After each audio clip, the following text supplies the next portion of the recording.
Nintendo announces a new Star Fox game while simultaneously raising prices on basically everything. And yeah, people are still going to buy it. That's the crazy part because, well, it's Nintendo.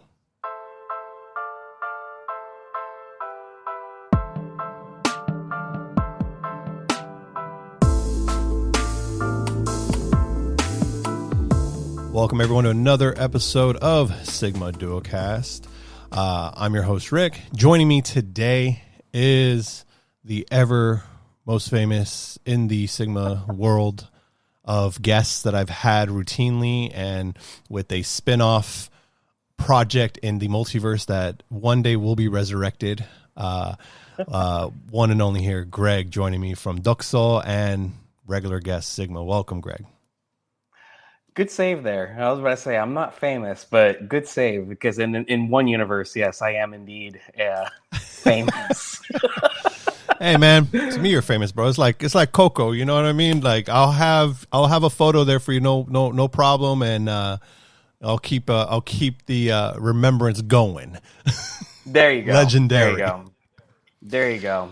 Good stuff. Yeah, man. How are you? I'm good, man. How are you? How is the new living arrangement? You haven't been on the show for a while, so there's so much has changed in your life. So it's been a minute. No, SoCal life is great. It's a different change of pace, and as far as latest happenings that's in my world, I am welcoming with my partner Alice my first son, and the first grandchild on both sides of the family. So. Expecting them in November. Player 3 will be joining pretty soon. November? Yeah, November. November 30, right? If she makes it to full term. It may be October. We'll see. Nah, gotta be a November baby. The projected date was November 4th to the 6th, somewhere in there. So yeah, both my childs, they're October babies. I'm a November one, so that's crazy. I remember you in November. I didn't know both your sons were in October, though. Yeah, that's crazy. Both in October, beginning and the end. So it's gonna be interesting. When that time comes, when it falls, you know. Definitely. Perfect. Well, congratulations, man. As always, I mean, it's going to be a big adventure. I know it's going to be a journey for both of you guys, and that's going to be something with that you'll learn along the way. And my only advice that I say to all after having two kids, the only thing I'll say to every single first-time parents is you don't have to go all out or go be over the top. That is the number one instinct that everybody does. You do what you want to do. You can go and buy a $700 stroller if you want, because I have a friend right now that she's all about that. Like, oh, I'm like, hey, when I had my first kid, we were the same way. I went all out, and then when I had my second, man, hey, you got the Snickle Fritz, you got the hand-me-downs and whatever I could find. It didn't even matter. So it happens. If you guys get to the next level, having another child or more, which would be amazing, you'll see the difference. You're like, man, why did we do so much the first time? So, kudos and good luck with that, and very exciting. Can't wait. Thank you. We're excited too. Through the roof. Mm-hmm. So today we are going to talk about Nintendo, because you are pretty much Sigma's like Nintendo resident, so to speak, right? You big fan of Nintendo. I am as well. I've kind of like drifted away from the gaming side of things quite a bit. I haven't, once upon a time, I knew anything and everything about the industry and all that stuff.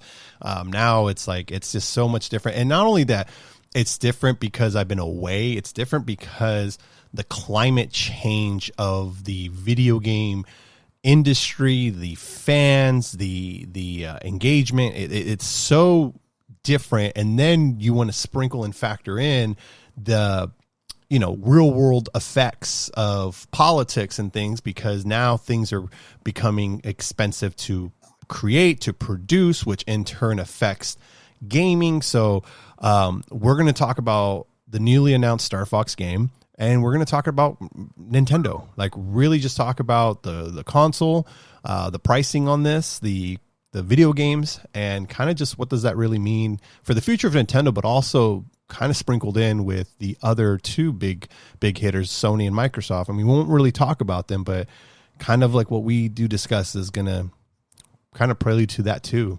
So I think we should just jump straight into Star Fox because it'll be the easiest thing to do. We all knew this was coming thanks to the big Easter egg hints, whatever, of the Mario movie, right? Such a secret, might I add. Did you see it coming? Because I didn't see it coming. The Star Fox game or Star Fox in the movie? In the movie. At first, no. So, when we reviewed the first Mario movie, we talked about who can be the next one, who can be the guest, because we know Donkey Kong wasn't going to be a part of it. At least we didn't think he was going to be, maybe at small cameo capacity, which he did cameo. But we knew that there was rumor of a Donkey Kong movie being in production, so we don't really know what's going on with that. But I didn't really know who the special guest would be. But I will say this. I didn't discover this, so I'm taking no credit for this. But Eagle Eye people, when the first trailer of Mario dropped, the very, very first trailer, there is a scene in that trailer where the characters are looking towards someone, and it doesn't really seem like they're looking at someone, but they are. And you catch, I think it's like the elbow. Literally like an elbow you didn't even realize it was an elbow. Like nobody really knew what it was. It was just whatever. But people immediately saw that elbow and they're like, that elbow looks like somebody's elbow. And they immediately compared it to Fox McCloud. And so that's where it got essentially where it all started, really. And they were right, because it's a pretty good guess, because those features are very distinctive, and it's like any Nintendo fan knows that's Fox freaking McCloud standing right there.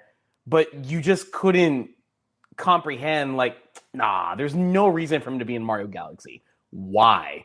Because I think there's a lot of people focused on that whole idea that Mario Galaxy, the movie, had to be centered around the game. And I don't want to get too off topic here, but I've quickly learned that these Mario movies do not have any laws to abide when it comes to a plot or storyline, because they all coexist.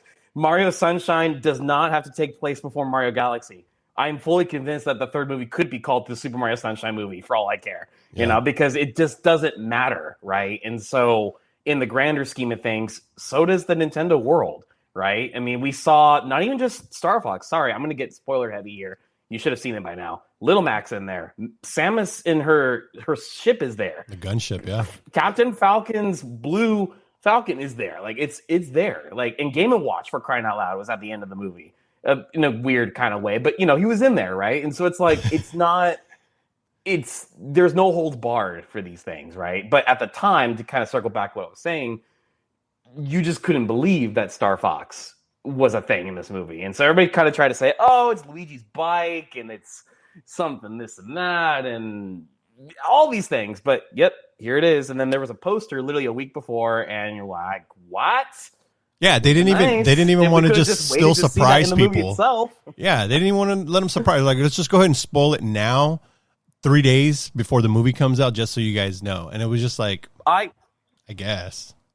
I'm fully convinced Glenn Powell just couldn't keep his mouth shut and just wanted to just put out that little teaser video that they did, and there you have it. But I honestly, I would have flipped and lost my mind. I still did. Let's be clear. Like, as a fan, I still did, because it's just the fact that I get to see such a beloved character that I had growing up, that I really enjoy Star Fox on screen. I'm like, this isn't unreal. Like, this is cool. But like, the way I would have gone absolutely ape like to this thing, if there was no real reveal like prior, and it's like, okay, the rumors were true. This is crazy. Yeah, it would have been. My heart rate probably would have been elevated the entire time.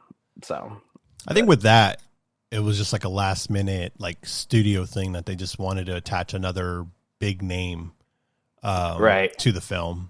So they had to spoil that. Makes sense. So makes sense. We saw Star Fox appear because back when Mario, the first film, came out, Donkey Kong was heavily featured, and sure enough, we got the Donkey Kong Bonanza game.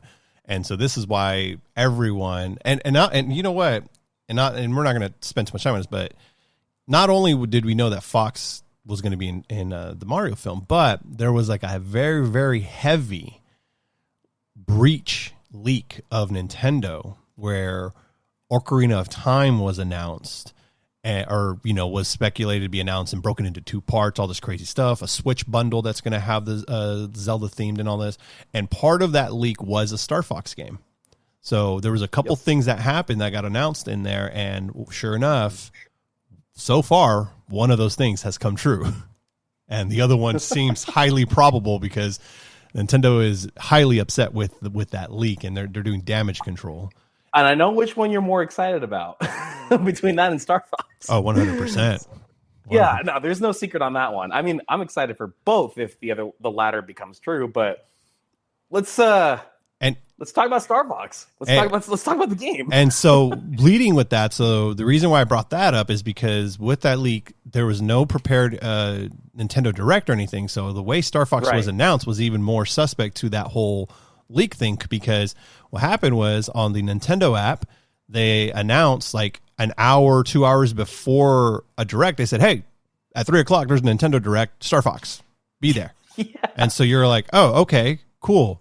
And sure enough, 1:00 or 3:00 comes around, and there is the Star Fox Direct where they showcase the game, simply titled Star Fox. And they talk about some of the features it has with the Nintendo Switch 2, because it is exclusively for the Switch 2.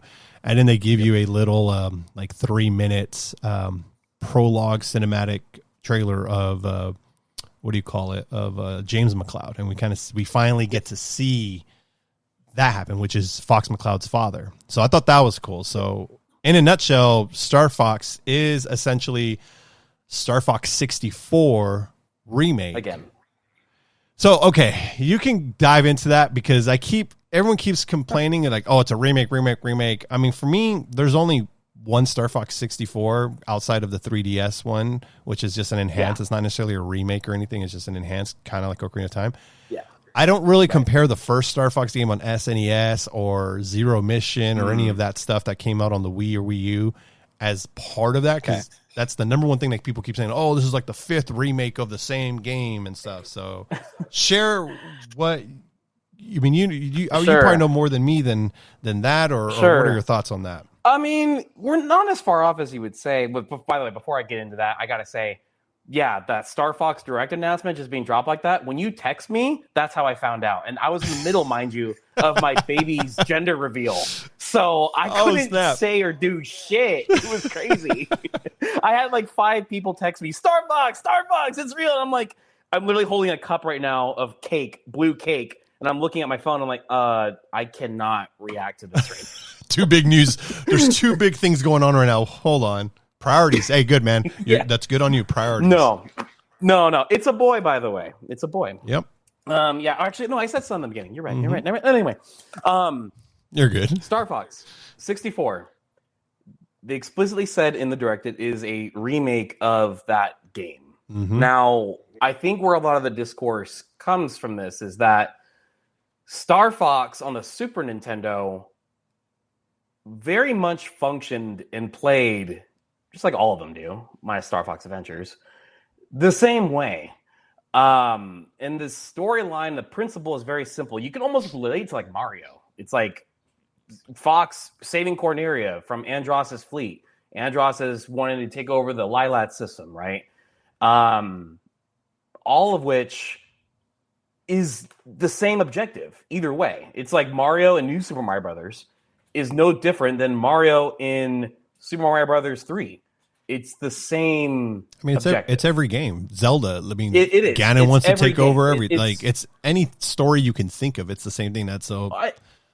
Yeah, and I don't want to forget that obviously there were other games. Like there's Adventures, there's Assault, and there's Command, and blah blah blah. But let's be honest, those ones aren't really talked about all too often, with maybe the exception of Adventures and Assault a little bit. There is a very passionate fan base for those games, like a vocal minority, I'd say. I'm part of that, but the Star Fox on Super Nintendo and 64, then you've got 64 3DS, which you mentioned, and then there's Star Fox Zero on Wii U, and now there's this. They play very, very similar. Star Fox Zero is a reimagining, right, of the first game. but it's still very much the same game. If you look at the dialogue here, this is the best way to look at this. If you look at the opening, like the first 10 minutes of the game, the sequences of which you are flying through the arches and you hear Peppy going, Slippy, get back here, bogey on your tail. For which game? And everything else. It's the same sequence, right? We've seen this before. And once you get into, the asteroid belt, and once you get to Meteo and stuff like that, it's very much the same thing. For Zero Mission? And then when you get to halfway through, you reach Star Wolf. They try to stop you. You stop them. You get back on your route to getting to Venom, to taking down Andross. It's very predictable. And I think where people are getting frustrated is we've seen this before. Wait, hold on. Go ahead. You said, are you talking about Zero Mission, or are you talking about the Star Fox, the one they announced? Star Fox Zero, Star Fox 64, all of these. It's very much the same. All of these. I didn't play Zero Mission. Mission. Out the same. No matter which path you take, yes, there may be some differences between all these versions. You're on the Landmaster, you're on the Walker, right? But that's just depending on which route you take, because I'm sure you've played these before, and you know that depending on which way you accomplish the mission determines the outcome and the route of which you go to complete the game. But the end is still pretty much the same. So I think where people are getting frustrated is that we want to see some development of new worlds to explore, new motives, a new mission beyond Andross. They were strangely doing this after Star Fox Adventures. It kind of felt like Star Fox 64 / SNES, because I disagree with you on this, but I think they're the same game. Then it goes Adventures, then it would go Assault, then it would go Command, because if you look at the story, if you actually do your research on those, they are basically chronological. So they were on the right track with that. But then they, for some reason, whatever stopped. I don't know why, but they did. And then we got Star Fox Zero, which is the reimagining. Basically, what was in Miyamoto's words, I believe, from what he said way back when, was a chance at rebooting the series in a way, hence the name Zero, right? Mm-hmm. But now we're doing it again, right? And I'm not mad that it's happening, because I do think it needs it. But I do think there's a very large amount of people who are upset that we are doing this again. So restarting the story again. So, okay. Fair. I didn't play Zero Mission, so I don't know how that one panned out. Fair. Star Fox Zero, sorry. Keep thinking, yeah. No, okay. You're good. Fair, but this is the way I see it. Star Fox, similar to like F-Zero, it's not or even better yet, similar to Metroid, they're not name brands that beyond the core fans and people who know Nintendo a little bit are aware of. So, and if we timestamp Star Fox NES, when the 90, 95, 94, something like that, Star Fox 64, 97, 98, 99, somewhere around there. And then we had that Wii whenever Zero came out. And then obviously you had the GameCube one, which did not play like any of the other ones. That was a third-person adventure game. It wasn't really any like a Star Fox game. So have you played it? I played halfway through it. I didn't finish it. It's good. Yeah, I'll need to. Well, hopefully they'll put it on the classics and I'll play it. I hope so. So this is the way I see it. This is my take, and I feel people again, people always jump the gun, and they got to get all bent out of shape. Yep. This Star Fox game that's dropping next month, because Nintendo's notorious when they announce a game, it's coming out within the next 3 months. They don't announce a game and then you have to wait 5 years. Grand Theft Auto, but things of that nature. So take notes, Rockstar. I cannot stand when video game companies nowadays announce a video game. Look at this game; it's amazing. Blah blah blah. Coming out 2029. Don't even talk about it. Don't even tell me. I don't want to know. Knights of the Republic's another one that I'm waiting to see what's going on. Just shut up about it. Be like Nintendo. Drop it, and if you're ready to release. Be quiet about it the best you can, because this was a good surprise. This Star Fox, is not the real Star Fox. This isn't the real Star Fox game that people keep chiming about. What this Star Fox is, it's literally a reboot, a cinematic telling, and a reestablishment of the franchise for the entire fan base that's old but also new. So my kids can be introduced to Star Fox. What better way to reintroduce Star Fox to people with the most beloved Star Fox 64 game, which was arguably one of the best N64 games in general, but obviously the Star Fox games because there aren't that many to compare it to. So this is just a reboot, and they're getting it going because they're going to announce it just like they did Metroid Prime. Prime was just a remastered. It was the exact same game, but they cleaned it up. They did this. They didn't really change nothing because they didn't have to change anything.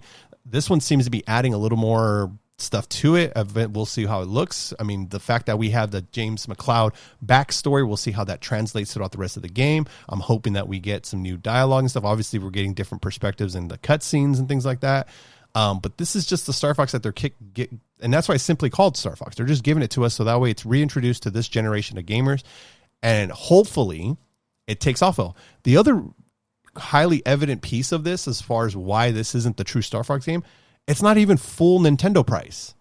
It's a $40, $50 game. A true Nintendo Switch 2 game is going to be anywhere from 60, 70, 80 bucks, depending on whatever it is. And we'll talk about pricing of video games a little bit later in the cast. But this isn't the full like new Star Fox game. This is just to re-up everyone and introduce. They didn't do it the Donkey Kong Bonanza way because Donkey Kong was well beloved. He had so many, there's Donkey Kong Country. There's so many games. You can't even, if you go up to someone who doesn't know, who just got a Switch, will say, hey, have you ever played Star Fox? They'll tell you, what the hell is that? Before the movie came out. Before the movie came out, if you told anyone Star Fox, they would not know what that is. Half the people that saw Star Fox in the movie, when I went to go see it, I saw it opening weekend, they were like, who's this guy? You know, like seriously, like they were like, who's this guy? You know, and they had to do a quick little montage of, which was excellently, beautifully done in the film, to explain Star Fox. But even then, it wasn't enough for people to understand what it is and what that is. So that's the way I'm seeing this game, is that they're showing the technology of the Switch, which the game looks amazing. It's going to utilize all the little features that Switch 2 offers. But at the end of the day, this is just a reintroduction of this franchise that hopefully takes off at a really good price. And if it does well and sparks, we're going to get the actual next Star Fox game. And who knows, this might be their ways to reestablish the story, so then that way they can tell the next chapter of that story. Mm-hmm. So that's my 2 cents when I think about the Star Fox game and how everyone on YouTube and all this keeps complaining about remake number 5 or whatever. Dude, you've got so many jesters out there who are just trying to get a clickbaity headline just for views, man. It's like you can't fall for that, you know? But that's why I say, like, I hear some of the frustration, but I also do agree with you. Like, I'm excited for this game. Oh, yeah. Am I going to be playing something that feels very similar? Yes. Oh, yeah. But it's on my Switch too. And what they're doing with this is a perfect opportunity for them to re-experiment with the IP, make it a showcase of what the Switch 2 can do on a technical performance level. Yep. And it's a playground for them, for this franchise, to explore new ideas on how they want to take this. You could come up with all the theories you want about how the design of like Star Fox and crew, like they're, you know, basically every character in this entire game looks. Oh, I think that's just that. Like I don't care. Like this is not a big deal. Okay, Miyamoto almost operates constantly on creative instinct, his personal philosophies, and Nintendo cannot budge with him on it. So, like, this is his. There are 3 babies that he definitely has. He's made plenty, but there are 3 babies he definitely has. It's Mario, which he's learned to really let go of, because there's been plenty of producers and other people involved with Mario now. Hey, so that's fine. Side topic: did you know? Did you see that Miyamoto? Speaking of how he letting go. Going forward on any Nintendo films, they cannot allow any like inappropriate jokes or like things of that nature. Yeah, I did. Good. Because remember we talked about that, how like they kind of get a little loosey goosey. Yeah, he's like shutting that stuff down. Yeah. Anyways, sorry. Because it felt weird. It doesn't make sense. You and I literally were talking about that very thing with that darn Luma, and I'm like, what is the motive here? This Luma exists. Yeah, for you no hate reason. that Luma. I don't understand it. I hate it because it. like, like he's funny, yes, but I'm also like he just doesn't. He sticks out like a very bad sore thumb. Like I'm like this just doesn't flow, and there's been no motive or purpose to anything of the plot. Anyway, sidetrack. So you said Mario, and what was the other two? Yeah, Mario, Pikmin, and Star Fox. Those are the three that he's absolutely like, okay, I have to have some kind of say in this because those are literally his babies. Yeah. Yes, he conceived Zelda, but Zelda's in Aonuma-san's hands, and he's, well deserving. And even that is being handed down to the next generation of producers very, very soon. So, like, I say Mario just because it's the face of Nintendo, Pikmin, and Star Fox. So, whatever he says is going to go. Yeah, Nintendo just historically allows him to do whatever he wants and prioritizes experimentation, hence why we got Star Fox Zero the way it was. Mm-hmm. People were divisive on the controls of that, but it still was Miyamoto's vision very much, and I respect that. Not everybody sees it that way, but I see it, and I see what he's trying to do, and I think he's trying to do it again, because Star Fox, if you knew, Miyamoto was always trying to conceive this cinematic storytelling, star galactic adventure that was based on an old TV show that he watched as a kid. Yep. So and it was very puppet based, hence why you see a lot of puppet animatronic looking ads for the Super Nintendo game originally back in the day. It's why you see puppets in the Star Fox Zero reimagining commercial and ads that they had well back with E3 and all that back in the day.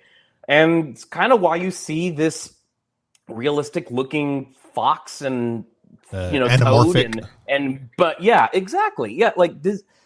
The truth is that this was always, I think, the original vision. Yep. But because of hardware limitations and stuff with the 64, they just ended up taking a cartoony, approach in nature. And then games like Smash Brothers and stuff also came along. Smash Bros. Had to make them look like fighters. Right. And so that created a consistent image. Yeah.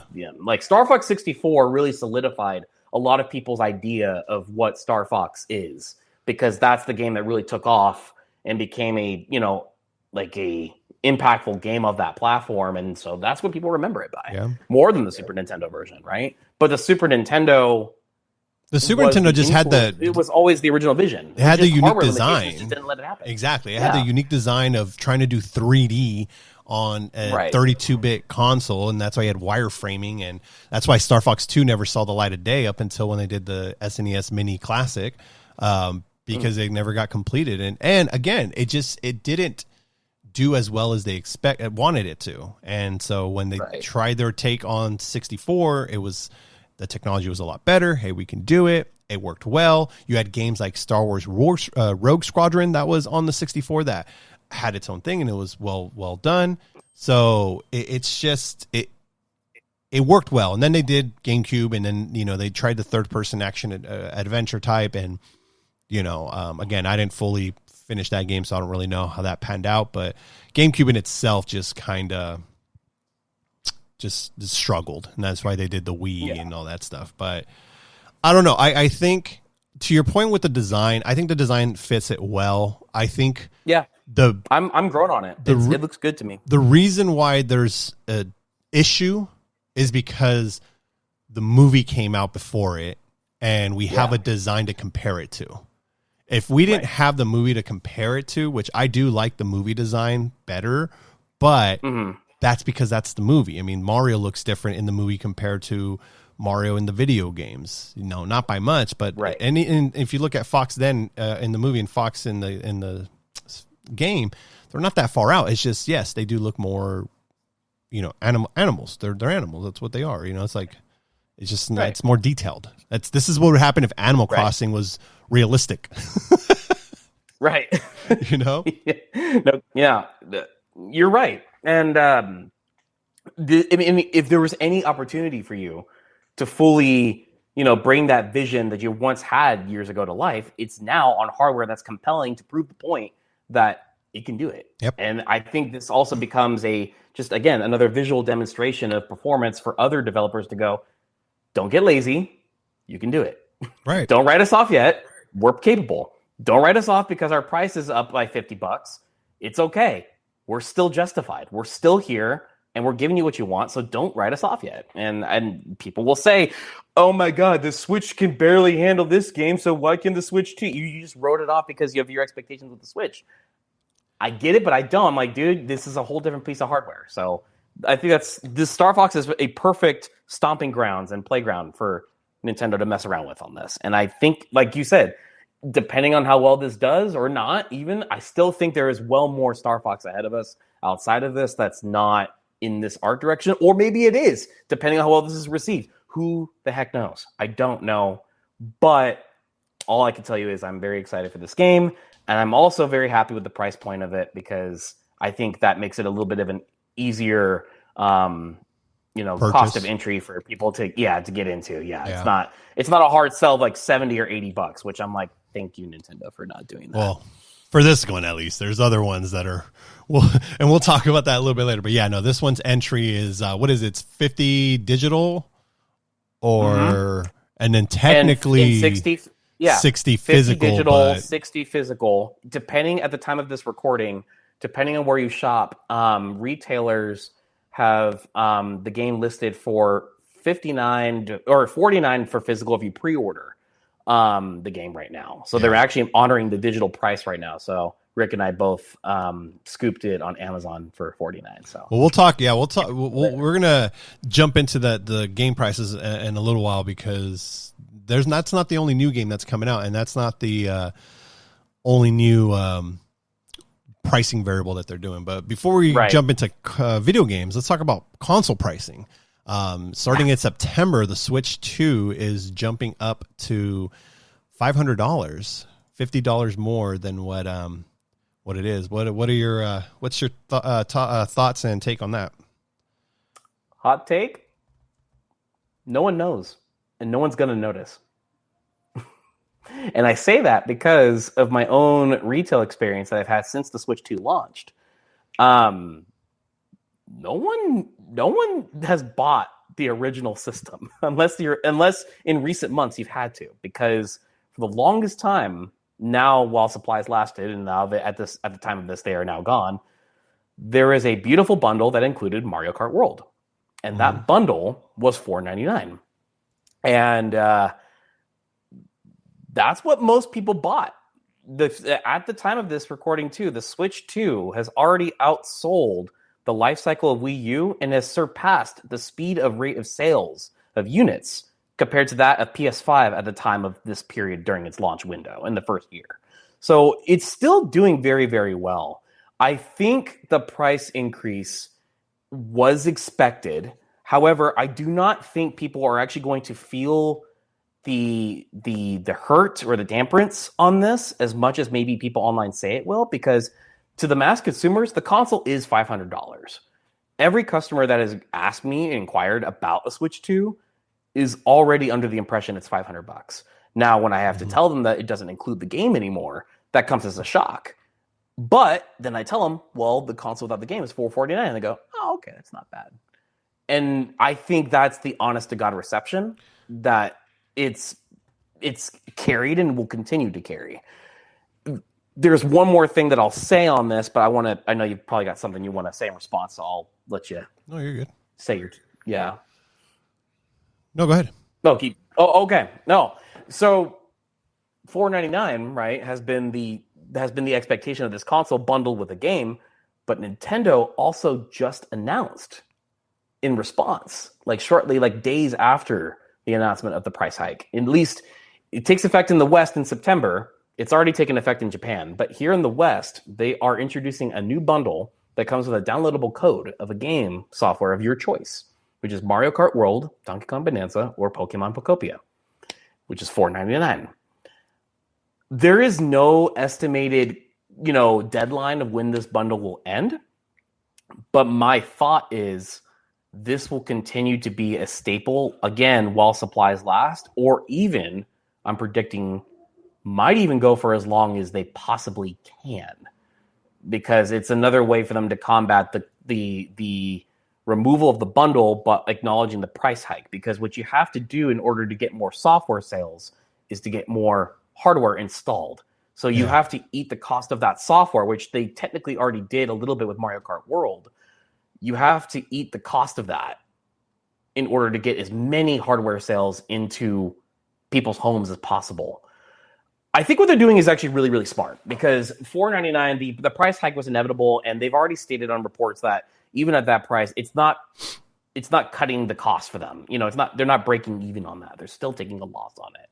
But you can't continue to sell software if you don't have hardware in the home. So by creating this new bundle, it continues to be $4.99, and I think in a lot of people's heads, to the average consumer, not people on Twitter, not people who on Reddit, not people on YouTube who are Nintendo hardcore and just want to spread shitty clickbaity headlines.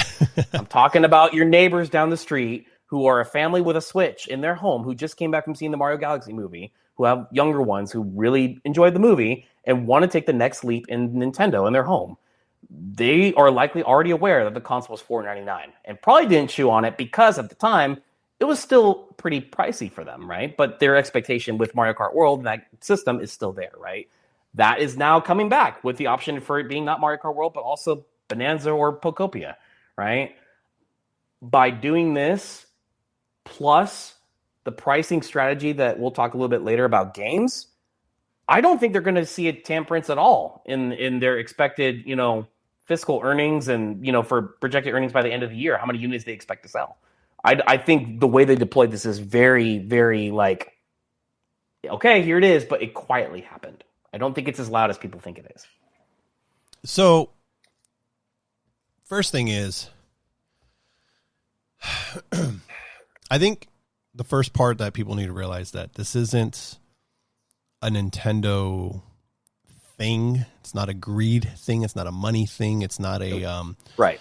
I think it's a no choice thing, but Nintendo is doing something to compensate, which I think is amazing, which you have already said fantastically.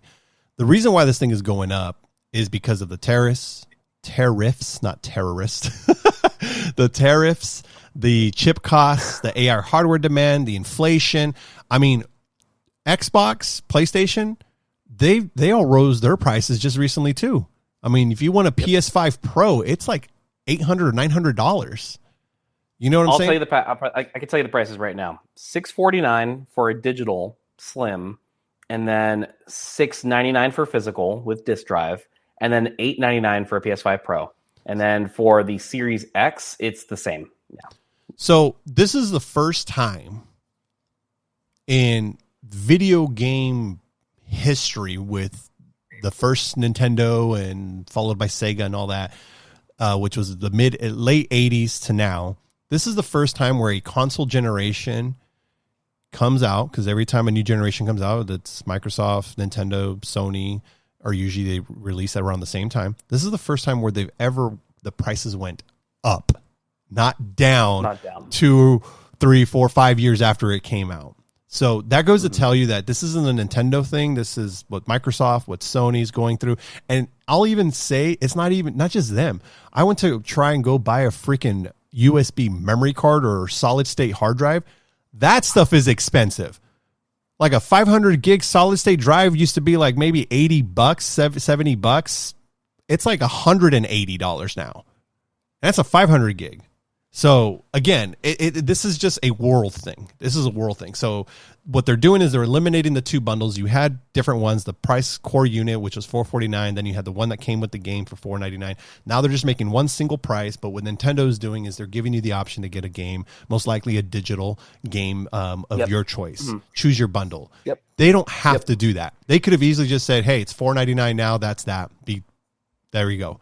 But Nintendo being Nintendo, they do take part in their consumers. It doesn't cost them anything to give you a free game that's, for the most part, it's been out for a while.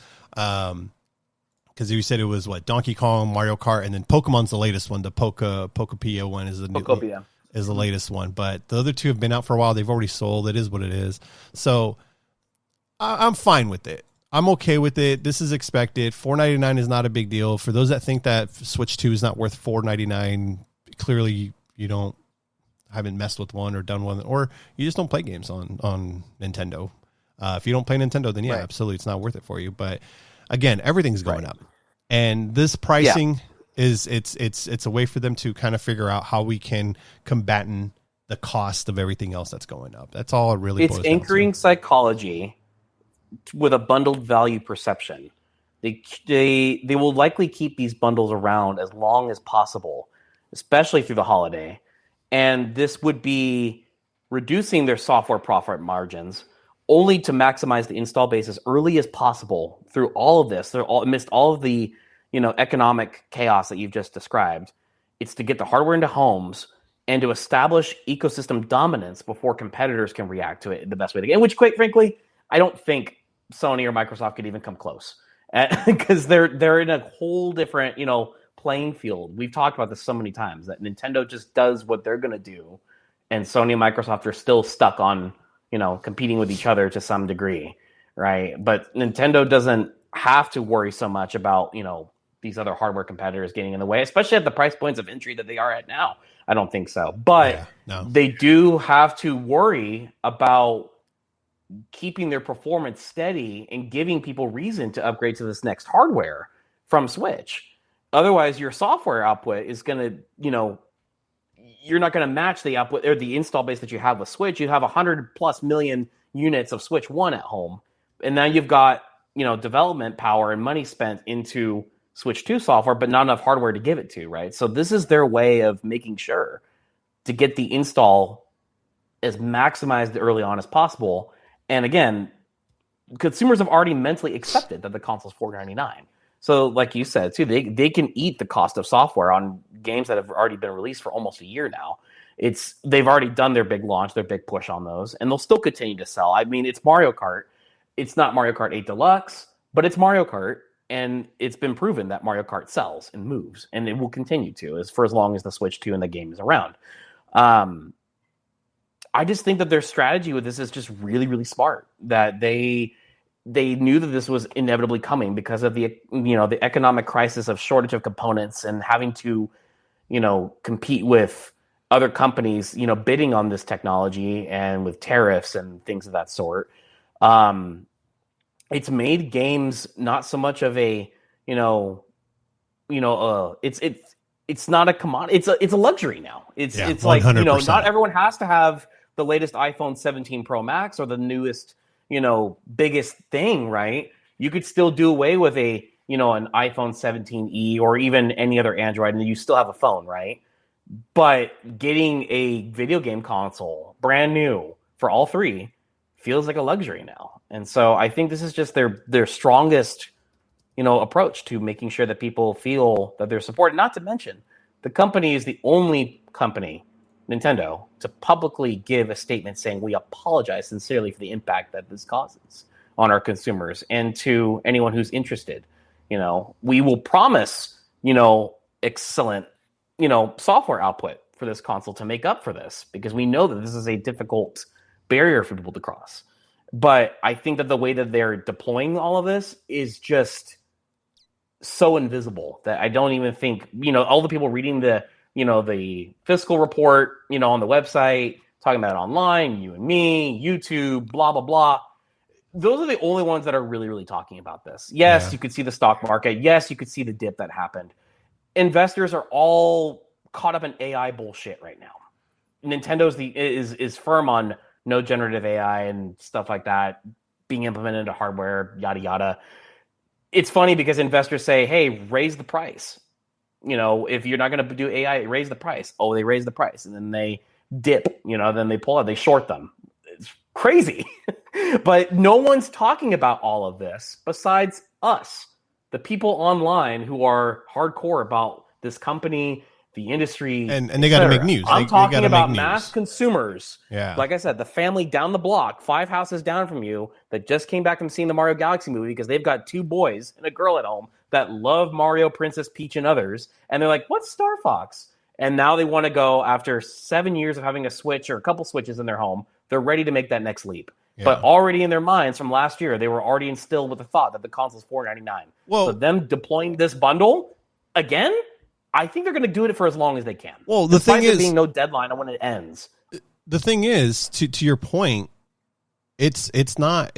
I don't think it's going to make a difference exactly as you said it, because the thing is, when Nintendo launched, they already had two price points, a $450 and a $499. Right. So the fact that one already existed and that one came with the game, people already assumed it was $400. So all they did was eliminate the gameless bundle. That was $50 less. That's all they did. They got rid of that. And it's not even, I mean, I understand that they have to word it that it's a new MSRP price and blah, blah, blah. But I mean, reality, all it is like, hey, the console's $499, whether it comes with a game or not. Find the one that has a game. That way you can get a $60, $70, $80 benefit from it. Simple as that. Everyone already expects it. It's nothing new. So exactly. Let's talk about these two. Let's see here. Are they going to intertwine? Yeah. So let's talk about physical versus digital future and the new pricing that they're doing. So I'm going to read. Let's see here. This was released March 25th, 2026 from Nintendo themselves. And it says about Nintendo Switch 2 game pricing, because we all know that with the new consoles, whether it's Xbox, Sony, or even Nintendo, there are games that you can find them as low as $10 to as high core game, not some type of deluxe special edition, collector's edition, but core game up to $89.99, right? Those are kind of the standard scale prices that you can find a video game nowadays. That's a core game. That's very important to say because there are games that they do deluxes that have been $89.99, $100, and nobody had no problem spending money on those. But now that a core, just the game itself, is $89.99, that's a big problem. So Nintendo said beginning on May 2026, which is now, and starting with pre-orders for Yoshi and the Mysterious Book, new Nintendo published digital titles exclusive to Nintendo Switch 2 will have an MSRP that is different from the physical versions. Again, got to be clear, this is for Nintendo published games, first-party games. They are not speaking for third-party, Activision, Square Enix, all them. Nintendo games offer the same experiences whether in packaged or digital format, and this change simply reflects the different costs associated with producing and distributing each format and offers players more choice in how they can buy and play Nintendo games. As always, retail partners set their own prices for physical and digital games, and pricing for each title may vary. So, what Nintendo is saying on this statement, if you did not know, or this is brand new to you, or you already knew but didn't understand it, is they're saying their games, their first-party games, they're going to set a MSRP price, basically a price that's theirs. This is what it is. This is the starting point.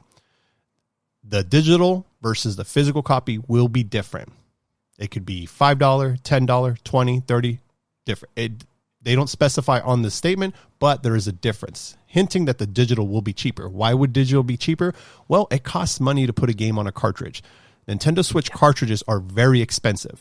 They are significantly more expensive than a Blu-ray disc that you would find on an Xbox or PlayStation. So they're kind of figuring that out. This is why we have game keys, which I know a lot of people hate game keys. I personally love game keys because game keys is basically a digital version of the game. However, when you purchase a digital game, it's on your account, it's on your console, but it's tied to your account. I can't buy a digital game and then say, "Hey, Greg, try this game out. I'm going to give it to you. Here's Resident Evil Village." You know? No, I can't because it's digital. But because it's a game key, I can give him the physical cartridge to Greg. He'll download it, digital game, but he now have access to play it. And technically, as long as the internet is alive, because I know that's the biggest critique, and this is why I love physical medias, because I like to, if the power goes out, if Skynet takes over and we have no internet and I'm in a post-apocalyptic world and I want to play some Mario Bros, I want to be able to put my cartridge in and play, dude. So that's the difference. I mean, I can give you the game, whatever. So that's number one. And then you also had just strictly digital, and then you have physical. So with Nintendo specifically, what they're saying here is that we're going to sell, in this case, we'll use the example of Yoshi, and then we'll obviously use the example of Star Fox in a little bit. But with Yoshi, the Mysterious Book, they're going to release it on digital, and it's going to be X amount of dollars, which I believe is $59.99. And then they're going to release the physical version, if you like the physical content, on the cartridge, and that one's going to be $69.99. Those are the two prices Nintendo is selling at. That last line that they say, retail partners set their own prices, that's basically saying, hey, what do you call it? Best Buy, Walmart, Target, Amazon, they're going to buy it at the price that we tell them to buy it at, whether it's in bulk or not. What they decide to sell it at after, that's entirely up to them. But if you're going to buy it from Nintendo themselves or website or whatever, this is the price. This is where it starts at. Which, I don't know. You're going to talk more about this whole pre-order thing because I don't know. I haven't read anything about that. But sure, with the Yoshi game, because I did pre-order just so I can buy it. I mean, I'm sure it's going to be the same price regardless. So Yoshi's going to be $59.99 digital. I'm a physical guy, so I got to buy physical. Everywhere.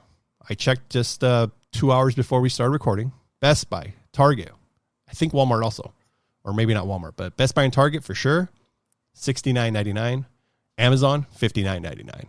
So obviously I'm going to buy it on Amazon because they're taking a loss or however it costs. I don't know how much. Well, here's the thing. When you buy games in bulk, when you buy things in bulk, ladies and gentlemen, if you don't know, you're not paying the full price. If you're buying something from a distributor, hey, I'm going to buy 1,000 copies of Yoshi. They probably sell them at like $30 a copy, $20 a copy.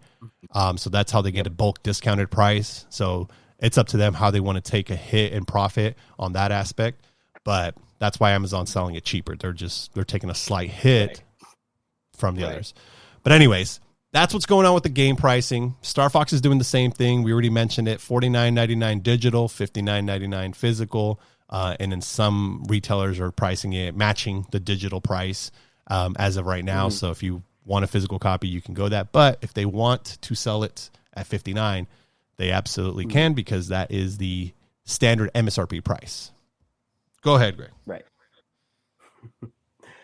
So I want to make very clear to people who may be listening to this and going, why is there so much debate over a physical game between that and a digital? I mean, I've been buying physical for years, or I've been buying digital. What's the big deal?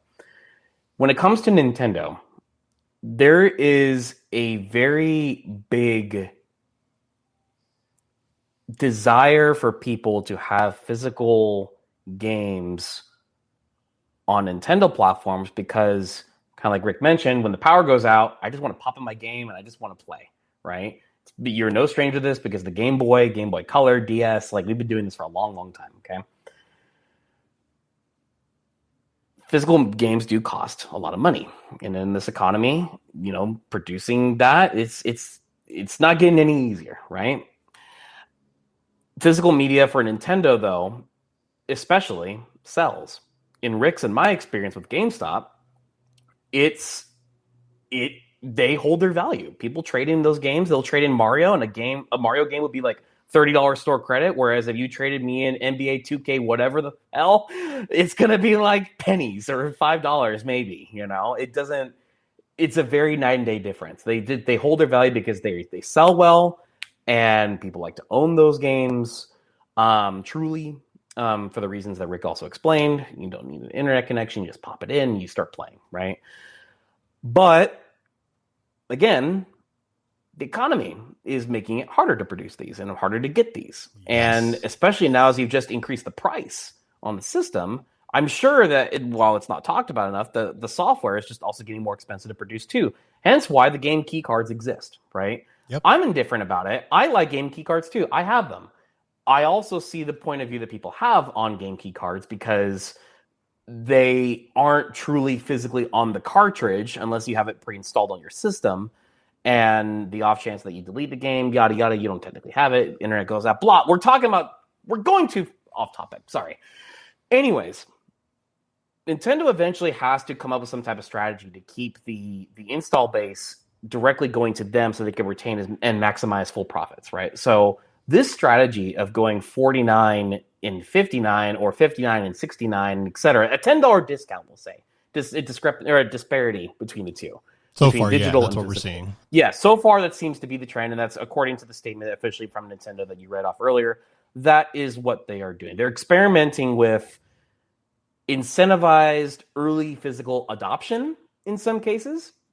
I think with these pre-orders going to like retailers like Amazon, Best Buy, Target, because as of this recording, I can go get Star Fox, Yoshi and the Mysterious Book, and Splatoon Raiders for $10 less than what the actual physical game sells for. They are matching right now the digital price point of what these games are well before release. These 3 games, as of right now, are not released, but they are matching the price point of the digital version, which, by the way, these retailers also sell digital copies of. So they're matching themselves. Yeah. My theory is that physical pre-orders, for the time being, this is really for those who are physical collectors, okay? Physical collection Nintendo purists, okay? They will be the ones who are the early adopters in incentivized pricing to get this at $49 or $59 or $69, depending on the price, $10 less, right? Then post-launch, they go up to the regular price point. Nintendo, I think, is trying their best to allow retailers to preserve their relationships with the company. And that's why they say, like, hey, whatever they sell it for is up to them. And I think for retailers, this is their way of saying, get this shit off my shelf. Because look at what happened with Costco recently. And a bunch of games just went on sale for like $30-$40. I missed out on that. I'm kind of mad, but it's fine. I already had them. That was the problem. That was the problem for me too. But I still would have gone and bought more. That's the thing. I still would have gone and bought more because those games would sell like gold. Anyway, I think retailers are also finding that they're having a hard time moving some of these because of the $69 and $79 price points, which realistically, again, the only game that's truly $79 are any Switch 2 editions and Mario Kart World. So the only true Switch 2 game that's $79.99, Switch 2, is Mario Kart World. So just to get that clear, everybody's misinterpreting this. Not every Switch 2 game is literally $80. It's just Mario Kart World, technically. Anyway, I think by them doing this, allowing retailers to do this strategy, it helps preserve their relationships with Nintendo, to keep physical on shelves, to keep them in their storefronts.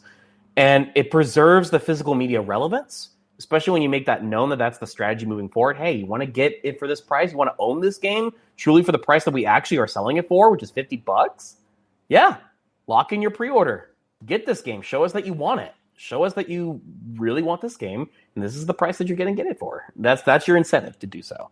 It slowly, at the same time, though, conditions people, consumers, again, let's talk about the family 5 houses down the block from us, okay, towards digital ownership for the foreseeable future, because there is going to come a point when physical will be gone. Nintendo fans like you and I or others who are very much physical collectors will probably go apeshit, but there will come a point when digital only will be the future. And I think this is their way of slowly starting to condition people to thinking, I'm getting a discount. I'm going to do that. And I'm going to get it that way.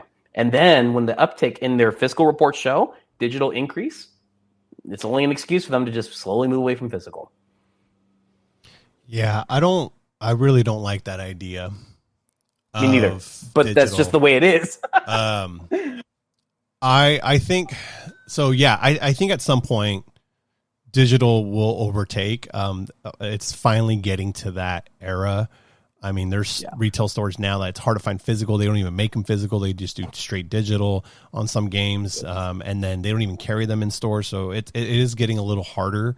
I don't necessarily agree that there's a catch to pre-ordering a guaranteed price. Okay. I think that in itself is just that's just the retailer. I think that's just a retailer thing. So because when I looked at, for example, when I looked at Yoshi, you can pre-order the Yoshi game from everybody, but only Amazon has it $10 less because Amazon can do that. They're a company that can take a loss.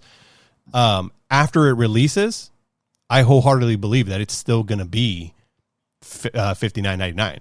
Like I don't think it's after it releases the price is going to go up because that's just bad practice for Amazon. And like I said, I haven't seen anywhere where it really talks about that. Like, hey, this is a thing. Like if you want to guarantee your price, do it this way or what have you. And again, that also leads to retailers like Target where they'll leave it at that normal MSRP price because Nintendo's saying, hey, that's the price it should be. Right. But at the same time, it allows them to keep it at that price and then say, hey, look, we're going to have a sale or we're going to do this. And then that way they're not taking that much of a loss versus changing the price. Now, I do like the idea of like, yeah, buy it as soon as you can if it's cheap, because we all know that sales end or offers end, or if it becomes like, hey, we only produced X amount of physical copies and they're starting to get scarce, we all know what happens then. Price starts to shoot up because now it's a scalper's game, so to speak. Sure. Right? So that aspect I don't see. I just think for when it comes to these Nintendo games, just shop around and you might find a cheap price. And if you find it cheap, if you're able to pre-order it. And again, with I want to clarify. I don't think it's like, just to your point. Yeah, I don't think this is literally Nintendo saying, "Hey, this is how you should do it." But I think the way of them letting them, basically decide how they want to sell it still, which is always technically be the case because that's MSRP, manufacturer suggested retail price. Just to be clear, if anyone here is not educated enough to understand, that's what MSRP means. Yeah. I just think that might be, as I've seen in the last few days, because I follow a lot of deals pages for people to say, hey, Hyrule Warriors Age of Imprisonment is $39.99 with plus our total membership in Best Buy, or $50, which, by the way, that is a real deal, by the way, at the time of this recording. So I need to get that one because I don't have that one. I don't have it either, so I need to pick it up. But I don't have Best Buy's thing. Well, you can get it for $50 is what I'm saying. It's $50 or $39.99 with plus. I think what I'm trying to say is I think retailers are all trying to pick up on this trend of how do we move more Switch 2 units. And I think they're all slowly adopting this because I've seen a lot of discourse on this in the last few days where retailers are willing to price match with Walmart or Amazon or whoever, and they're moving it. And I think that might be a trend moving forward, but I'm not saying it's literally Nintendo themselves that's suggesting it. I think that's I'm thinking opposite.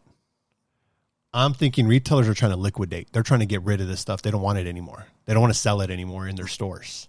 That's what I think. I think they're just trying to that's what Costco did with those 3 big titles and even more. Like they're just at this point, they'll have they want to condense these sections, the electronic sections in these stores. They're going to be condensed. Like you can get the unit, it's there, we have it, and we'll have a few games and accessories. I think that era of like gaming is going away. I mean, you look at a store, and I'm going to say this. I know you probably can't say this, so you don't have to, but I'm going to say it. Like if I go to a store like a GameStop store, I'm probably going to find more toys in there now than video games because that's going away. So for me, I think there's not that much of same reason why there's no more Blu-rays, DVDs in stores. Like Walmart's one of the last few that has it. Best Buy got rid of them. Target got rid of them. They're all gone. There's no profit there. Vinyls, for whatever reason, made a comeback, and there's profit in vinyls. But if you really look at it, they don't have that many like CDs or anything else, but vinyl records they do because there's a profit. So I think companies are just getting away from it. And I think what Nintendo's doing more than anything with these 2 prices is I think what you said of conditioning them to go digital, I think that's more accurate because I think instead of making, hey, we were going to produce 5 million copies of, hypothetically, 5 million copies of Star Fox to sell worldwide. Whoever wants to buy them, great. Versus if this was 5 years ago, we're going to make 10 million copies so everyone could have a chance to buy physical. I think they're going to reduce production of physical games, and that's why they're going to cost more because they are more expensive, and they're going to be reducing the price of digital because they want people to go digital more. I think physical is being pushed out. And heavily pushed out from retail companies.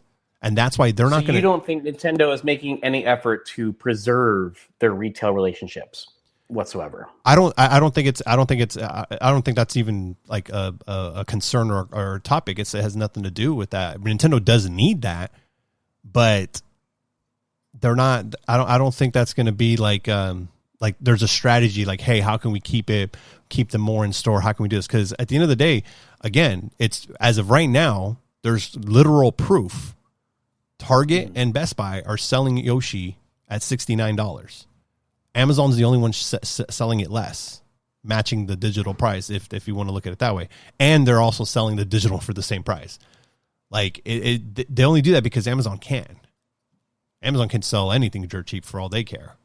But Walmart and Target, they're not. I mean, look at Costco, what they were doing with their games. They even sell them already $10 cheaper when they're at Costco, and they couldn't even really sell that. So they had to do more. So I think it's more of these companies are starting to push. I mean, look, most Targets don't carry Xbox games because there's no value within that. They have and their selection of PS5 has dropped dramatically. Nintendo is still decent, all right. Like they'll have like a Switch 2 and Switch 1 section, but everything else, it's reduced. So that's what I think. I think they're moving away from the storefronts. If anything, you're going to buy online and do XYZ or whatever. But I don't. And again, I think this. If anything, this is Nintendo's strategy of them trying to find a way to keep, to your point, like keep their software going. This is the way they'll do it. Is like, hey, we'll sell the digital this way, so we can at least still get sales, and we're not losing out on physical games. Because again, when you're selling Metroid Prime, Kirby Air Raiders, and Pokemon Z to A, whatever, I think that's what it was, for $30, $20, like Costco was doing for a moment there, that's bad business, dude. That's liquidation. That's, hey, they're not moving, it's not doing anything, let's get rid of it. And that's a tough thing to, as a Nintendo fan, just to get all the analysis and stuff aside and just let me speak as a fan here. That's sad to hear. Extremely. Yeah, it's sad to hear. And I know a lot of this is not entirely their fault. And that's the part I think that frustrates me a lot about the entire industry. Developers are treated, at least in the West, like dirt, and are more times often than not, laid off after a big game is pushed out. Performance dips because it wasn't to their expectations, but they have a giant budget. I mean, look at Mercury Steam. I actually, a very big developer for Metroid, just had to unfortunately do some layoffs, But then you've got other companies that just toss them around like nothing, and Nintendo tries really, really hard to prevent that, which is why you see game announcements being made and then release dates literally a month or a month and a half later, And even still with all of that, there's just all of these, economic and technical and political now challenges that come into way of these things. And so as a 30-year-old, soon to be father, it also makes me think about what the climate of video games will be like when my son comes into the picture, and introducing games to him. And, will this be a relic? Will this be, something completely, unfamiliar to, how I explored games? That's why I've always geared so much to Nintendo, because their stuff remains, as far as the actual content goes, in my opinion, you can have all the opinion you want, but very consistent from year over year with, like, if I'm playing a Mario game, I know what to expect. It may be, the same thing or very similar. People may go, well, I didn't need to play that. I still know what to expect. Like, I was just thinking about it last night. Alice and I were talking, and I got asked a very, thought-provoking question to me, where they said, what's the first game you're going to introduce your son to? And I go, oh my God, I never thought about that. But then I thought about it a little bit more, and the first games I probably likely played was Mario 64, right? And so inevitably in my mind, that makes me immediately draw my attention to whatever the next 3D Mario game will be. But I also know from my own current experience, there are some kids that I know that played Super Mario Odyssey and adore that game like it's their Mario 64. Yeah, exactly. And so I hope that climate, in that sense, that perspective of that world, remains the same. And I hope that things like everything we've discussed today don't change the content that's being pushed out, and still continues to be supported and can still be, because in the end of the day, all of this is a business still. People can do this for the love and the passion of these characters and these worlds and the movies and the parks and everything else. But in the end of the day, it's still a business. And so I know they still have to drive enough to make ends meet. And I don't think Nintendo's doomed. I don't like that headline, because they could literally survive until, I think someone projected, I think it was like 20, Well, like 63, like with the amount of money that they're sitting on in stocks and in hard cash. Here's the beauty about Nintendo, and to what you said, their first party games, they will live on forever and they'll make new ones. This is why Star Fox coming out, I think it's great. We can't let the current social media video game direction, because this is the reason why I feel video games are dying in a sense is because of social media, and we just want to play this single type of game and that's it. They announced this game, and again, there's intention behind it. It's a great game. It's fine to do a remake. They do remakes all the freaking time. I mean, look at Final Fantasy VII. They're breaking into 3 parts, and it's amazing. I'm eating it up. I love it.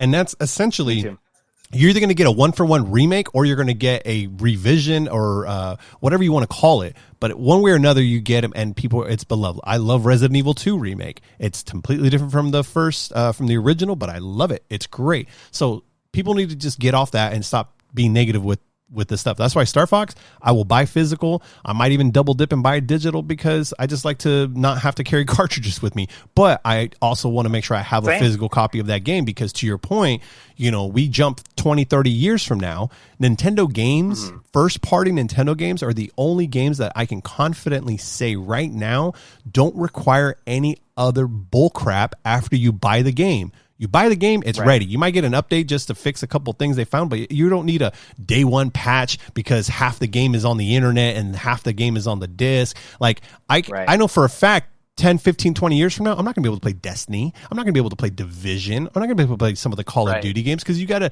download and be connected and all this. So that's one thing there. But $60 or $70 goes into a game that stays forever. And I think, again, that's the physical media appeal that we talked about. Yeah, and they play well. As far as Nintendo goes, they're geniuses with their business.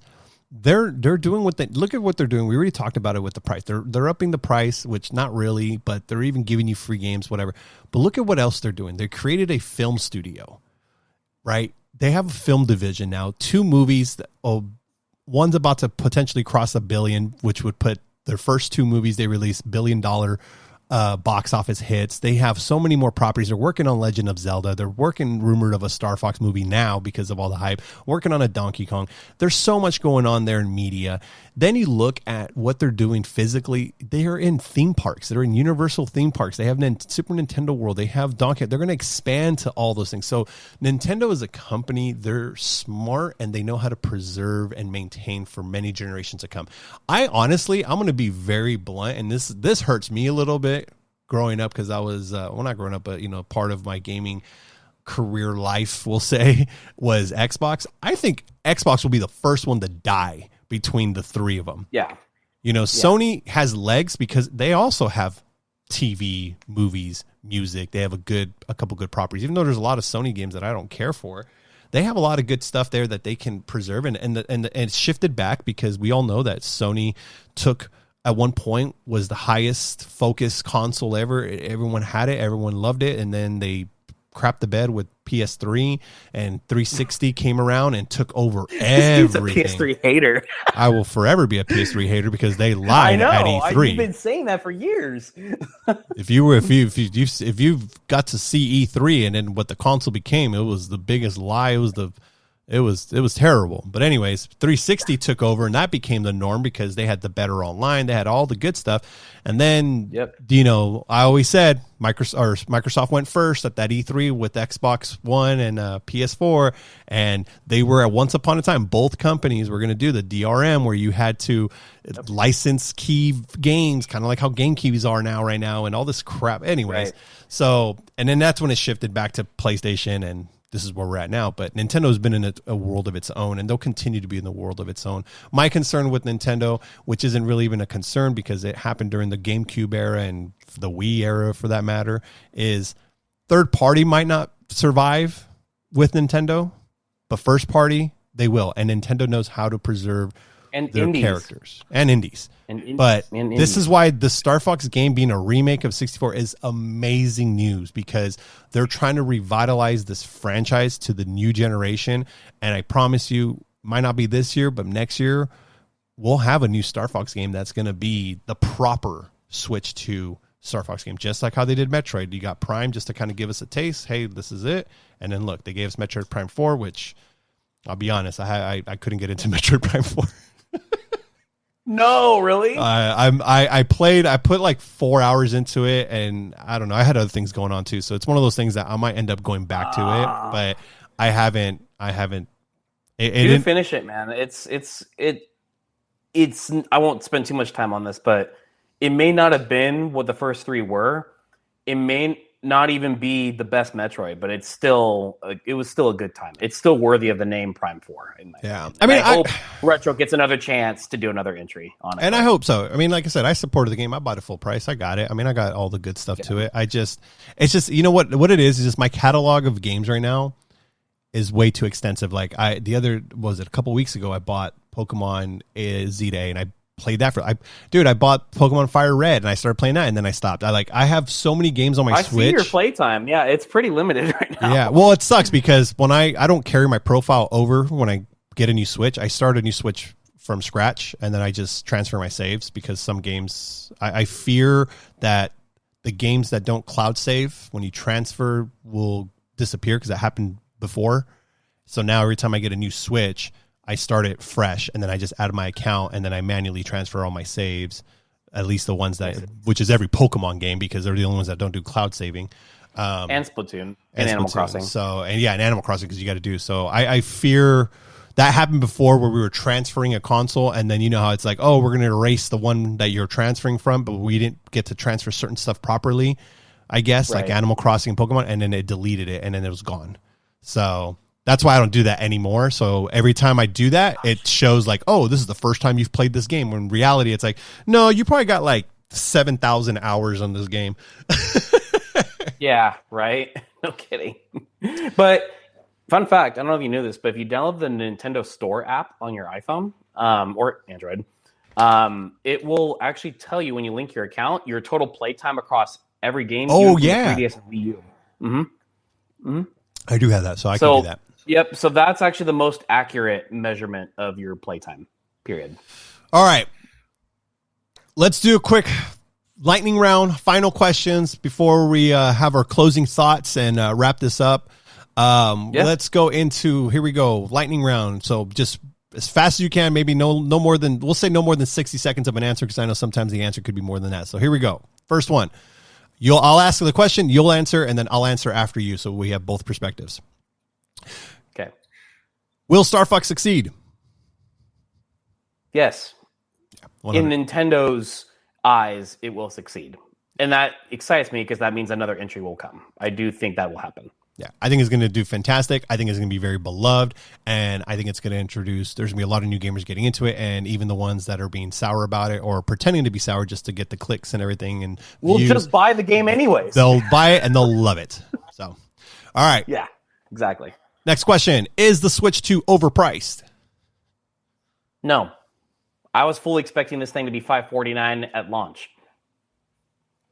I don't think so either, especially now that you're going to get a free $60 game or $70, whatever it is.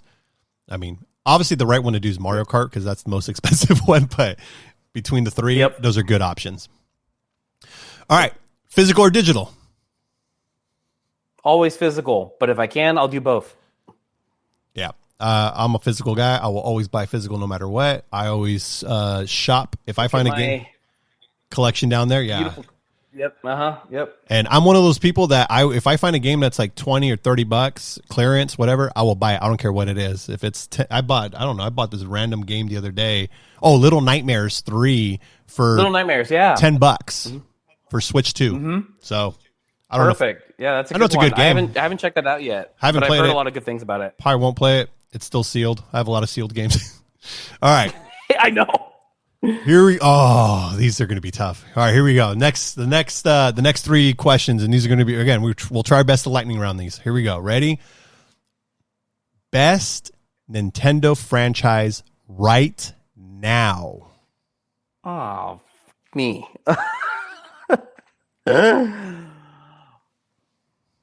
Right now. Right now? on paper, it's probably still Mario Kart, but on a larger scale, I still say it's Pokemon.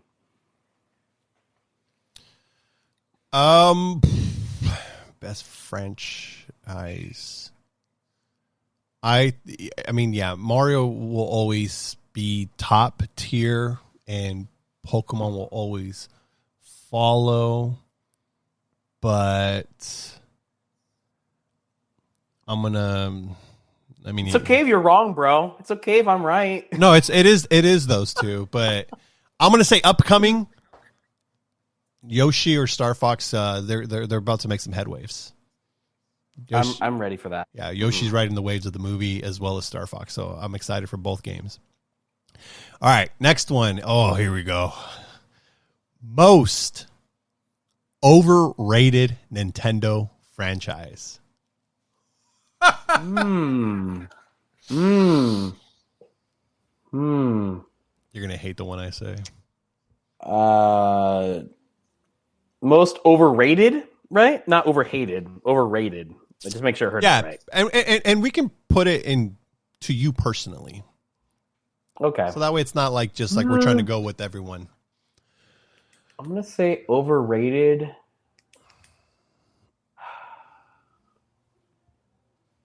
Oh man, I don't know. That's hard. I would say it's maybe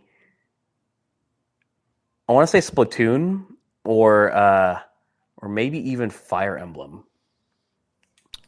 You took mine. Splatoon. Yeah, no, I agree. It's Splatoon. I love Splatoon, but I definitely think it's the voice to name of the game is loud, but the install I think is very marginal. Splatoon to me, every time I've mentioned Splatoon, I don't. It takes a moment to realize that it's associated with Nintendo, and Nintendo hypes Splatoon up with all the new game. Like I'm just Splatoon is nah. And there's a couple Splatoon fans that I know, but I'm like meh. Yeah. That's how I feel about Fire Emblem. I mean, nothing against it at all. It's just it doesn't do anything for me, unfortunately. It's just not one of those games that just really calls to me. I like the characters, like the art, I like even the story to some extent, but it just the game just doesn't appeal to me one bit. Nintendo's biggest weakness. Final question. Piracy, emulation, infringement of IP, anything that just puts them at risk of, nope, lawsuit coming. You're not allowed to touch that. Anything like that. Anything that infringes IP, that it's a risk of infringing IP, that they believe, I should say, that they believe is risking infringement of IP. I'm going to say Nintendo's biggest weakness is, and it still is for many years, they're online. Really? It's gotten better, but it's still primitive to me. For the amount of stuff that I play and the way that I play personally, I don't feel an impact on it right now. I play Mario Kart online. I play Smash occasionally online. I haven't touched Smash online in a long time, but Mario Kart or Party, those I play online with Game Chat, and they work great, actually. I don't do Game Share. I think that's a disaster and that needs work. But but that right there, you only listed a few games. Like their online is not present. Like it's not because there aren't many games that I need to play online, because a bulk of the games I want to play, I play in person. That's just the nature of how the Nintendo games are. Yes, I want to play more stuff online. I definitely do. I was pleading and crying and begging for Mario Party to get online. And when it finally got a random day one, or not day one, but like when it finally got a random shadow drop update for online, my friends and I jumped on that. But have we been playing every night like we thought we would since? No. It's because we know it's better in person. So I think I've just long accepted that online for Nintendo is just not relevant to me right now personally. But I do agree that it could improve. But at the same time, I don't think it's something that really impacts me right now. Yeah. Well, Star Fox is supposed to have online. So that's true. I am ready to try that. Did you see the game? You saw the game chat. Yeah, where you can have the camera and it can dub your face. So yeah. I'm pretty excited with that. So I know they're trying. I know Nintendo's trying, but like I said, this is a weakness that they have compared when you compare it to Sony, Microsoft, and just PC gaming and freaking hell, even sometimes iPhone games or whatever. It's struggling. And it's not just like we talked about. Go ahead. I go, and it's not just like the tech, the hardware, and the connectivity. It's also just it doesn't have games that I feel could and should have the ability right to have online, should have online. And then the thing is, when they try to introduce online, because they don't do it a lot, there's a lot of issues. So that's why I'm curious to see how Star Fox is going to play, because if they do online a lot, then they're going to give us a really well thought out online gameplay ecosystem for these games. Yeah. Mind you, I don't play online that much, so I just had to throw a weakness. I just had to throw a weakness out there. You just to my point. I had to throw a weakness, dude. I couldn't think of one, and online is one though. And objectively, I do agree. It is a weakness that they could improve upon. But I think until we get to a point where a lot of their games are going to start requiring that, then it just doesn't matter that much. I mean, yes, Mario Kart is a staple that I think absolutely should be, if they're going to consider the game as their bread and butter to sell, as like their staple for Switch 2, then yeah, you need to make sure that online multiplayer works damn good. And it does for Mario Kart. But that's really all I care about right now. So it's not like detrimental to me. Until then, just kind of like we talked about digital games being the focus, until online becomes a focus for them, which I'm curious to see how that will unfold one day. It's not really that big a deal. I get my membership, I get my benefits, I get my cloud saves, I get what I need out of it. It works. So I'm fine. Yeah. All right, man. Hey, so we covered a lot of things today. I appreciate you being on here and being the one to cover it with me. It's always great to have someone to bounce back and forth, let alone someone that's as passionate as I am with Nintendo and everything that's coming. Yeah. Any final thoughts, closing things you want to share before we wrap this up? Yeah, you want to place a bet right now on Ocarina of Time being real or not? Ooh. We'll two-part this. We'll double down. The second one I think is full of crap, but I don't know how it'll pan out. But first one. Is Ocarina of Time, actually three, we'll do three. Is Ocarina of Time real? I 100% think it is real. Yes, that I do. That I believe. The second part of that.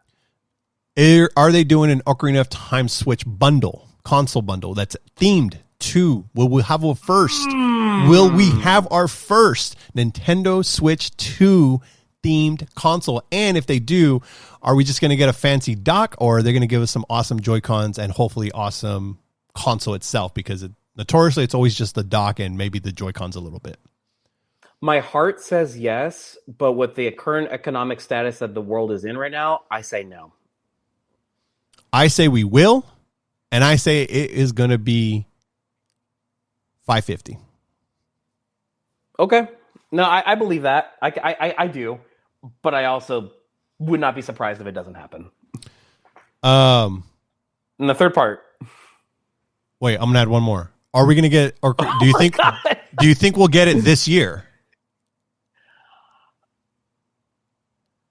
Depends on what direction the game is, and I think that's the fourth part you're about to ask, isn't it? What kind of game is it that we're getting? Right? Yeah, the rumor is it's broken into two parts, which I think is Which I didn't know that. Young Link and Adult Link, two separate games, because they're adding so much more. It's going to be kind of like Breath of the Wild style of Ocarina of Time. That's the rumor is that they're going to make an Ocarina of Time remake, but it's going to have Breath of the Wild style, and that they're going to break them into two games where it's Young Link and Adult Link, which I don't know how that works because there's literally times where you go back and forth. So that's the biggest rumor, the biggest one. No, that's not happening. That's just, like the amount of money in like infrastructure they'd have to invest into that. They would have had to have done this years ago. And I don't think they even could have projected the hardware that they would have had to this point and where we are as a company with Nintendo right now. I don't think it would have happened. My honest thought is that this Ocarina of Time remake is not really a remake. I think it's an upscaled version of the Grezzo Ocarina of Time 3D, just to be very, very safe. Would I like to be wrong? Abso-freaking-lutely. I really would. I'm not holding my breath for anything Final Fantasy VII Remake style level, though. I'm really not. I totally believe it is a Grezzo upscaled version of the game. All right, you said that. If you were able to put a probability percentage of it being broken, of it being retooled, it's a remake, but also in the scale of Breath of the Wild, Tears of the Kingdom, and broken into 2 games, what's the probability percentage you would give it? 0 out of 100. Like, it's just, that does not happen. That will not happen. That makes no sense to me. Now, I could see them doing something for like Ocarina of Time and Majora's Mask, in the same kind of, the same kind of nature. But like but those again are not direct, like you don't have to release the other, like they don't have to do that, right? Not like Tears of the Kingdom where that was, okay. That just would not happen. I do not think that would happen. That's a 0 out of 100 chance. That is not going to happen. It's too much. Like there is way too much money and time and resources that they would have had to have accrued like years and years and years and years ago for them to even get to that. Like, that's just no. Haven't they already? Haven't they already? No, they would not. That would not happen. Probability percent, I'm going to give it 50-50. I say 0 because no way. I don't think they're going to do a upscale remake of Ocarina of Time. I don't think they're going to do that because that game is way too small. I've played that game so many times, it is way too small. If they do a direct remake of Ocarina of Time via Star Fox, via Metroid Prime, well, not kind of guess Metroid Prime, I would be heavily disappointed, and it would disappoint a lot of fans. And Nintendo that's not their style. So I don't think they're going to do a Resi upscale. I think they will do a remake, and they will add more content to it. They will flesh it out. They'll give us a bigger world. Now, I will literally call you God if this is true. That's my bet. To the scale of it being Breath of the Wild scale and 2-part game, that is very far fetched. But hey, you know what? At this point, I don't know. Nintendo's crazy. They might. I can see them going all out with this. But I love your enthusiasm so much. But I really if they were to do, I want this. If they were to do, hey, I want this. But listen, you described. If they were to do a single game at a level of Breath of the Wild Ocarina remake, that is more believable for me. I give that an 80% chance of happening. As far as them being a 1-to-1 remake, just better visuals and everything, no. That's a remaster. I don't think they'll do that. Yeah. I don't think they'll go that route. It's the safest option in my opinion. But I hope I'm wrong on that.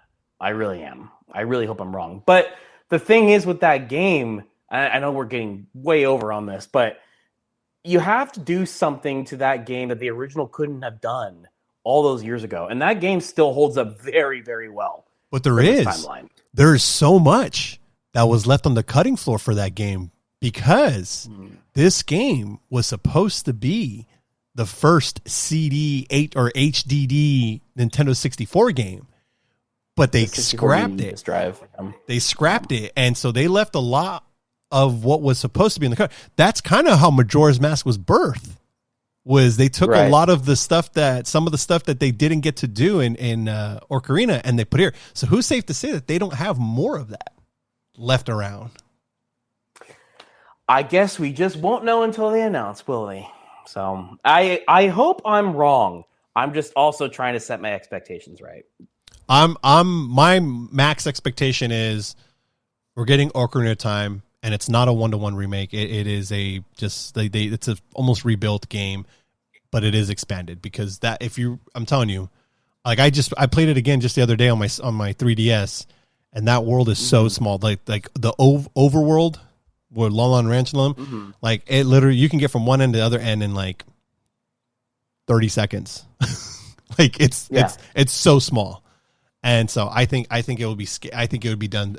They'll do it fantastic. Now, the only way that supports your theory a lot more is the fact that what they did for Star Fox. But I think with Star Fox is a different situation, and that's why we're getting what we're getting there. But we also don't know the full game. We don't know what else they've done to it. We don't know if it's a 1-to-1 remake of Star Fox 64. I do think there's another direct for Star Fox to come before release. I think there's another trailer drop or some kind that they're going to do. Oh yeah, we'll get they'll do their little treehouse thing and all that stuff.